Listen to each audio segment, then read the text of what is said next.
Hoy, bakit mo ninakaw ng first kasi atas ka? Hindi kasi... Siya tinatanong ko, ba't ikaw magdidiktin?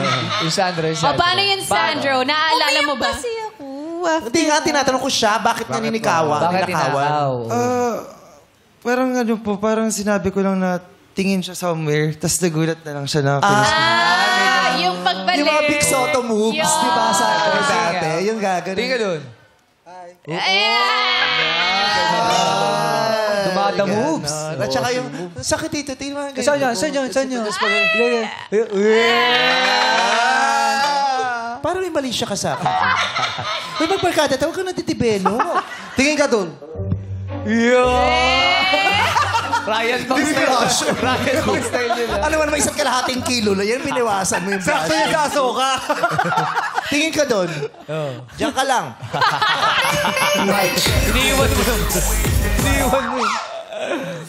Okay, ninakawan. Nagalit ka. Did you cry? Naiyak ako. Kasi na-imagine ko first kiss ko parang dapat parang movie, gano'n. May mga kaibigan ka ba? Ha? May mga barkada. Grabe naman! Ganyan kayo lahat. Yung bigla na lang tumatawa ng malakas. Saan niya ba ginawa yun? Nasaan lugar kayo nun? Nasa bahay lang kasi. Ito si Mami.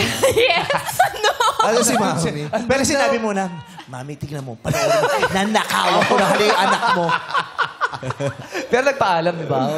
Ang bait mo naman nagpapaalam ka pa sa mommy. That's so nice. Oo. Nagpaalam sa Mami, pero sa may-ari nung lobby, hindi nagpaalam. Actually, yung pinaka-first mo, hindi ko naman po talaga pinaalam. Nung time na yun yung hindi pa alam ng mom Opo, ko. hindi ko Secret. But it's nice na nung ipapaalam niyo na kayo, if it's okay po, if Yes we po. kiss. Anong sinabi mo sa kanya? Kasi syempre, hindi naman natin ina-encourage yung yung pagnanakaw ng halik. Yes. Diba? So, anong sinabi mo sa kanya? And, yun nga, parang ano lang ako, medyo na-overwhelmed. Parang nag-breakdown kind of nung time na yun. Pero after that naman, eventually, nagkagusto naman na ako sa kanya, hindi nag-kiss na lang naman. Naulit na ulit. Ulit. Umulit. Nang wala nang nakaw. May permiso na May yan. permit na. Ka na.